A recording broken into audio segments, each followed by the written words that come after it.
Welcome back, ladies and gentlemen. To shed more light on this issue, we are delighted to be joined over the phone by Dr. Hassan Wagih, Professor of Political Science at Al-Azhar University. Good evening, Doctor. Good evening. It's a pleasure having you with us on Nile TV International.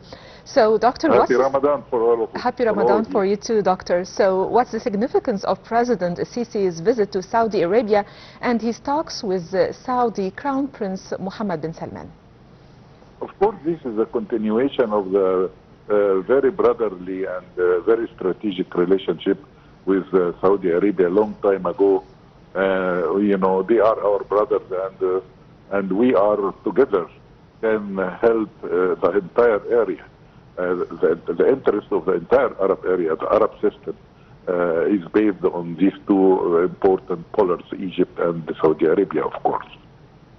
Dr. Hassan, what political message does the warm reception by Saudi Crown Prince send about the current state of Egyptian-Saudi ties? There is nothing new in this news.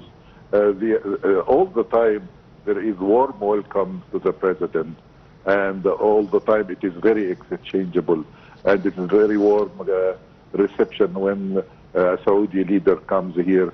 It is very important that this kind of feeling should be expressed all the time because it is authentic and it is real.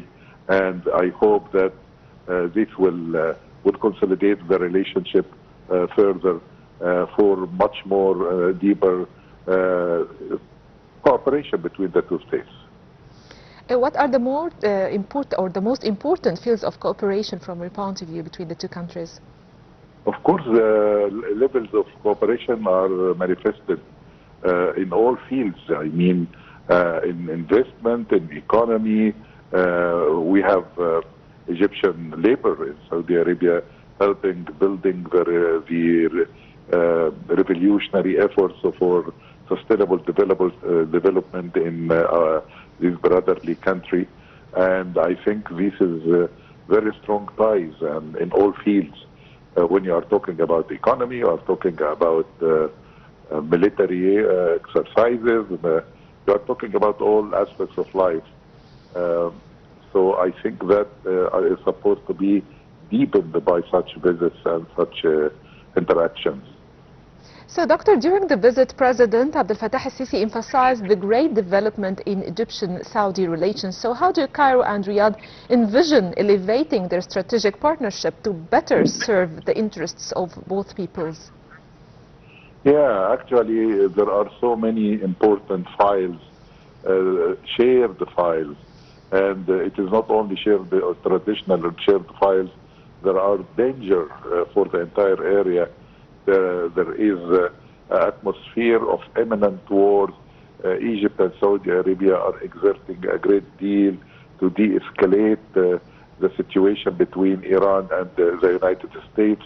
The whole world is watching out for what could happen, and what could happen could be terrible if this mediation stopped.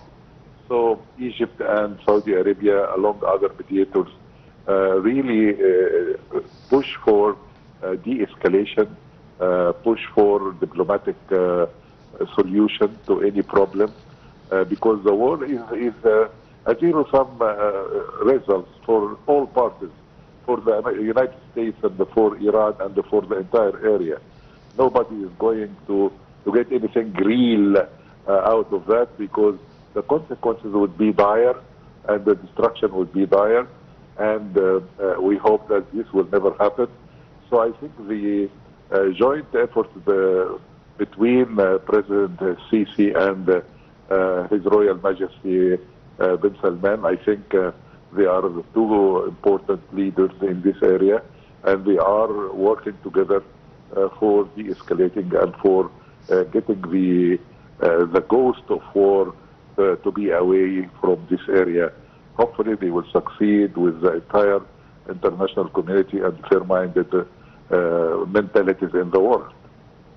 Concerning Gaza in particular, the meeting between President Sisi and Crown Prince Mohammed bin Salman addressed developments in the Gaza Strip. So to what extent is Egyptian-Saudi coordination crucial at this stage of the ceasefire? Yes, I think this cooperation is very clear and very important, and it was supported. And let us remind the whole world with what happened with the international community came here in Sharm el-Sheikh, and we agreed to this peace plan. And I think that phase one was not implemented as it should. The Israelis are making a lot of violations, and this is against the international will, against the international community will of getting the ceasefire stabilized. Phase one to end humanitarian aid to be influx into the lands of the Palestinians who are really suffering from dire situations. And I think that Egypt and Saudi Arabia are exerting all possible avenues to make this real and to go for the second phase, and even to make an effort to make the peace council created out of the peace plan by President Trump to get the Palestinians represented in a far more deeper way. There is a lot of efforts to be exerted in all axes of interaction inside that council or outside that council with the United Nations, with collaborative work, wherever it is, to help getting into the core of solving the problem of Palestine, end up with having a two-state solution, which is internationally agreed upon, which is according to the international legitimacy and the resolutions. So both leaders stressed the rejection of any attempt to displace the Palestinian people from their homeland. So how would reviving a comprehensive political process lead to the two-state solution under current regional and international conditions? Yeah, when it comes to this red line made by Egypt and by all fair-minded mentalities all over the world, no transfer, no forced displacement. And I think from day one, President Sisi played a very important, very vital role in getting this wake-up call for the entire world that Egypt's security will not be jeopardized, and that this issue will continue to make the whole thing getting into a deteriorating situation for the entire area. And I think Egypt diplomacy was very careful and very delicate, and since day one we proved that these red lines that shouldn't be transgressed by enemies. So beyond Gaza, which regional crises were discussed at the Egyptian-Saudi summit? Actually, the Red Sea. The Red Sea is a very hot spot now. And I think that Egypt and Saudi Arabia have a very joint interest for having, they have their own borders, they have their own economy going through this important commerce vein. And I think that Bab el-Mandab is very important to be guarded and to be safe. And I think that in the interest of both Saudi Arabia and Egypt, of course. And I think that there is a great deal of development that took place which are positive to put a stop on the behavior of zero-sum players who tries to mess it up in that important strategic area for the entire world. To what extent the navigation in the Red Sea can be affected by any escalation in the area?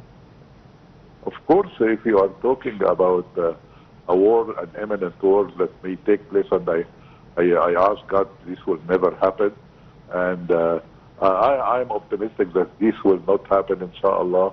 But if this happens, of course, it is a very, very losing game for everyone in the world. It is not for Egypt and Saudi Arabia or for 2 countries or 3 countries. It is for the entire world, because this is a very important strategic venue for commerce, for sustainable development for everyone.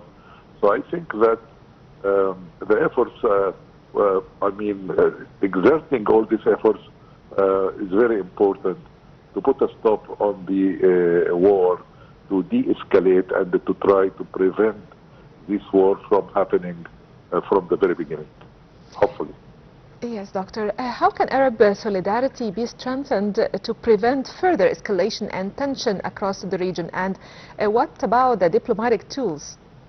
Actually, the Arabs are supposed to be very decisive about their future, to safeguard their future by getting united together, by having, showing the entire world that there is a categoric no for certain issues. You have seen the Israelis and the American ambassador in Jerusalem who really messed it up when he said Israel is supposed to take 4 or 5, to occupy 5 or 6 countries in the area, including Syria, Saudi Arabia, Egypt, and all these hocus pocus, I will call. And it was reiterated by Prime Minister Netanyahu.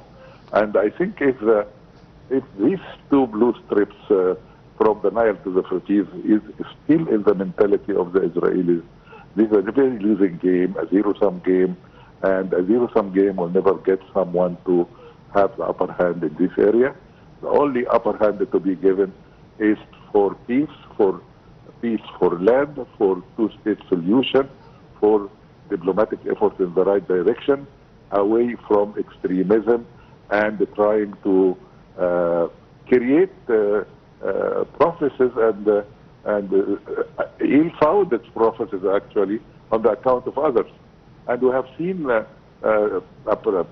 very important interview by Tucker Carlson with the ambassador, and it was very convincing to tell him that this zero-sum mentality will never work out. And I think this made also under the efforts of our Ministry of Foreign Affairs, the Saudi Arabia Foreign Affairs, issued a communique against these statements. And I think this made the American embassy in Jerusalem send a message that this interview and these statements by the ambassador as if it were not happened. So hopefully people will come back to their senses and cooperate in a very sincere way to achieve a real authentic peace for everyone. So is a unified stance, unified position is efficient to put pressure on Israel and even the United States to change its stance or its position on the ground? Yes, of course, there should be some pressure, and I think that the European Union itself abstained from getting a membership in the Peace Council because they felt like the Peace Council should do better, far more better. And this does not mean that they will not get into it. No, they will get into it if they see the tracks are going to the right direction. And I think this is some sort of pressure. And I think the international community should exert more pressure together because this is for the interest of everyone in the world. Doctor, how important is the continued political consultation between Cairo and Riyadh for maintaining long-term regional stability? Of course, as we have already mentioned, this relationship is so strategic, and it's so, when it comes to the term strategic, it means it is futuristic. And I think that, scientists all over the world invented the word, instead of futuristic, they said futury, because it is history and the future.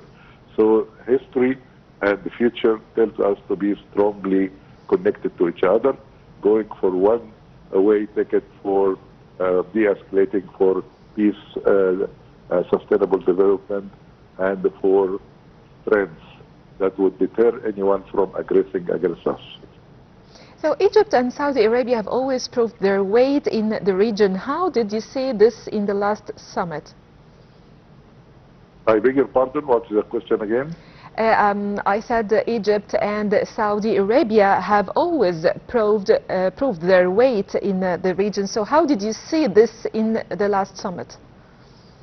Yes, of course, the last summit is a continuation of previous summits, previous efforts. It is an ongoing effort. As we have said, the two countries are very important pillars for establishing peace and stability for the area and for the entire world. And I think the last meeting was a continuation of what went before that. So thank you so much, Dr. Hassan Wagih, Professor of Political Science at Al-Azhar University, for your information and insight. And dear viewers, we'll have a short break and we'll be right back.